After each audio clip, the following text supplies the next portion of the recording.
성도님들 안녕하십니까? 오늘 함께 살펴볼 말씀은 누가복음 4장입니다.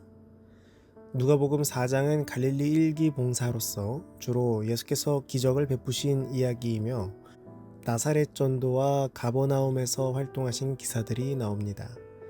더러운 귀신 들린 사람을 고치신 이야기와 베드로의 장모를 낫게 하신 이런 이야기들이 기록이 되어 있는데요.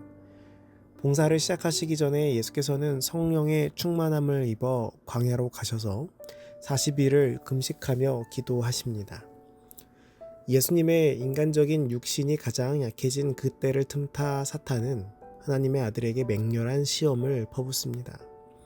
이것은 어떤 신화나 우화 같은 이야기가 아니라 세상에 운명이 걸린 거대한 구속사적 사건입니다.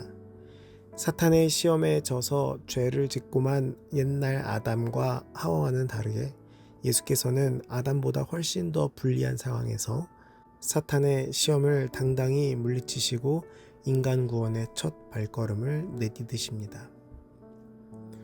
1절에 예수께서 성령의 충만함을 입어 요단강에서 돌아오사 광야에서 40일 동안 성령에게 이끌리시며, 이 성령에게 이끌리셨다라는 말의 의미는 무엇일까요? 이것은 예수님께서 수동적으로 이끌리셨다라는 말이 아니라 예수님의 시험을 성령께서 주도하셨다는 것을 강조한 표현입니다. 마태복음 4장 1절에 나와 있는 것과 비슷한 표현이죠. 이것은 예수님의 시험이 우연이나 갑자기 일어난 사건이 아니고 하나님의 계획과 섭리에 의하여 이루어진 것임을 우리에게 알려줍니다. 예수님께서 시험을 자청하신 것도 아니고 성령이 그를 억지로 광야로 끌어낼 수도 없었습니다.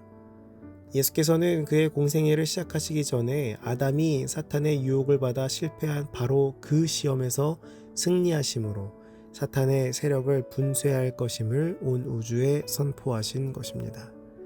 그는 절대 고독의 장소인 광야로 가서 40일을 금식하시고 아담보다 불리한 가장 연약한 인성의 처지에서 사탄에게 승리하셨습니다. 3절에 마귀가 이르되 내가 만일 하나님의 아들이어든 이 돌들에게 명하여 떡이 되게 하라. 사탄이 굉장히 교묘한 말로 그의 시험을 시작했는데요. 이 내가 만일 하나님의 아들이어든 이라는 말이 굉장히 교묘하게 의심을 일으키는 말입니다. 이 증명에 대한 촉구죠. 이러한 촉구의 목적은요, 어떤 예수의 메시아성에 관한 객관적인 증거를 보려는 그 자체에 있었던 것이 아니고 하나님을 신실하게 의지하지 않고 독자적으로 행동하도록 부추기는 데에 있었던 것입니다.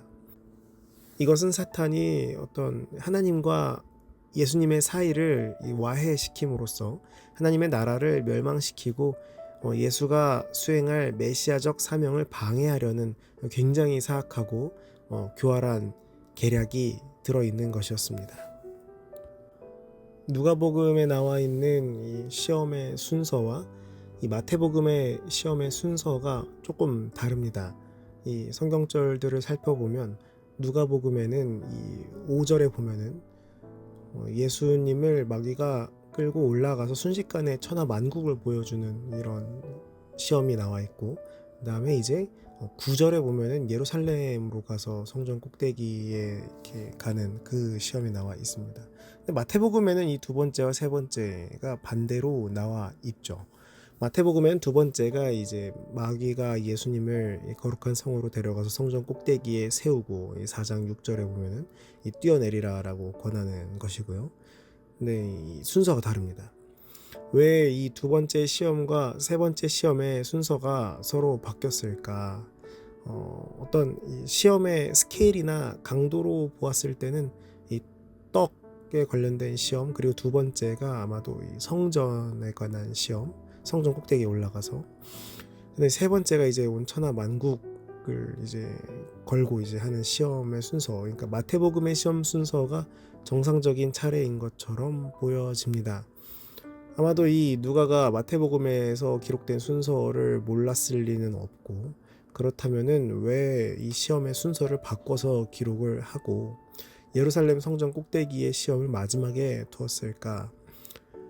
아마도 이것에 대해서는 이 예루살렘을 중요하게 여기는 누가가 아마 가장 중요한 곳에서 벌어진 운명적 시험을 제일 마지막에 두고 싶어 했지 않았을까라고 해석할 수가 있습니다.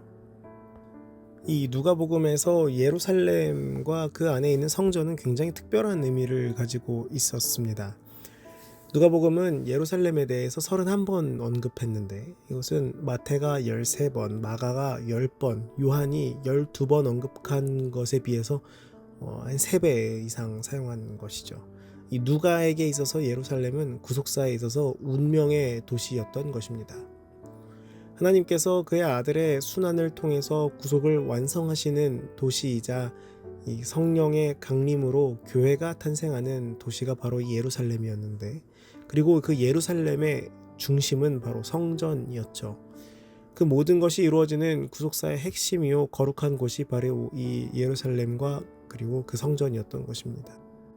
누가복음은 예루살렘 성전에서 시작하여 성전으로 끝납니다. 즉 성전에서 봉사하다가 가브리엘 천사를 만나는 침례 요한의 아버지 사가랴의 이야기로 시작해서 늘 성전에 있어 하나님을 찬송하니라 라는 말씀으로 이 누가복음이 끝을 맺는 것이죠.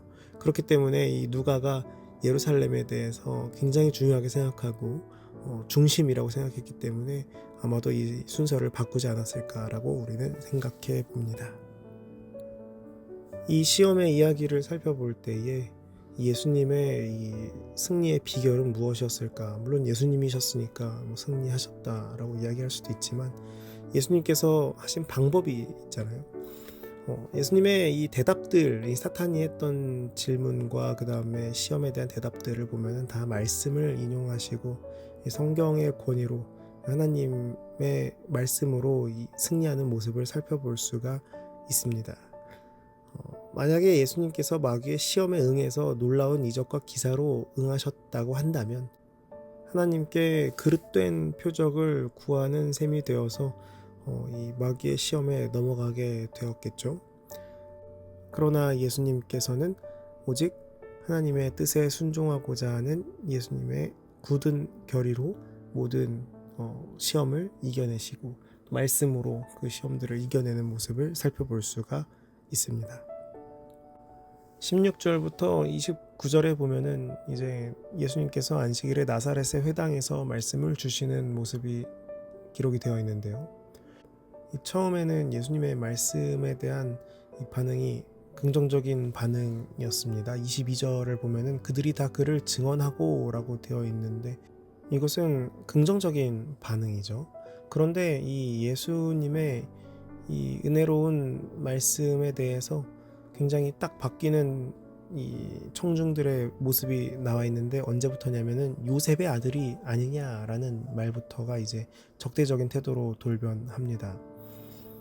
근데 이 본문에는 청중들이 왜 적대적으로 되었는지는 구체적으로 밝히지는 않고 있습니다. 아마도 같은 동네 나사렛에서 목수 요셉의 아들로 자라서 굉장히 엄청난 주장을 하고 있는 이 예수에게서 너무 어떤 이런 당돌한 느낌을 받지 않았을까라고 우리가 생각해 볼 수는 있습니다. 그러고 난 다음에 이제 예수님께서 가버나움에서 하신 일들이 기록이 되어 있습니다. 가버나움의 회당에서 이제 이 귀신 가르치시다가 귀신을 쫓아내시는 장면, 그래서 권위와 능력으로 더러운 귀신을 명함에 나가는도다 라고 36절에 기록되어 있는 이 사건이 벌어지고요. 그 다음에 38절부터 보면은 시몬의 장모가 열병을 앓고 있는데 예수님께서 열병을 꾸짖으시면서 이 여자가 일어나서 장모가 일어나서 예수님을 수종드는 모습을 기록을 하고 있습니다. 다음에 이제 보면은 온갖 병자들이 예수님께 나오는 모습을 살펴볼 수가 있어서 예수님께서 다 이제 고쳐주시는 내용들을 우리가 살펴볼 수가 있죠. 예수님께서 이 가버나움에서 하신 일들을 살펴보면은 예수님의 사역에 대한 부분을 우리가 이해할 수가 있습니다. 가르치시고 또 병든 자들을 고쳐주시고 찾아가시고 이런 모습들을 살펴볼 수가 있는데요. 우리도 한쪽으로 치우치면서 어떤 봉사활동에만 치우치거나 혹은 반대로 뭐 성경 연구에만 치우쳐서 편향된 어떤 이런 신앙을 하는 것이 아니라 진리와 봉사 그리고 그 근본적인 예수 그리스도의 사랑이 우리의 마음 가운데 있어서 잘 중심이 잡혀 있는 신앙을 하게 되기를 간절히 바랍니다.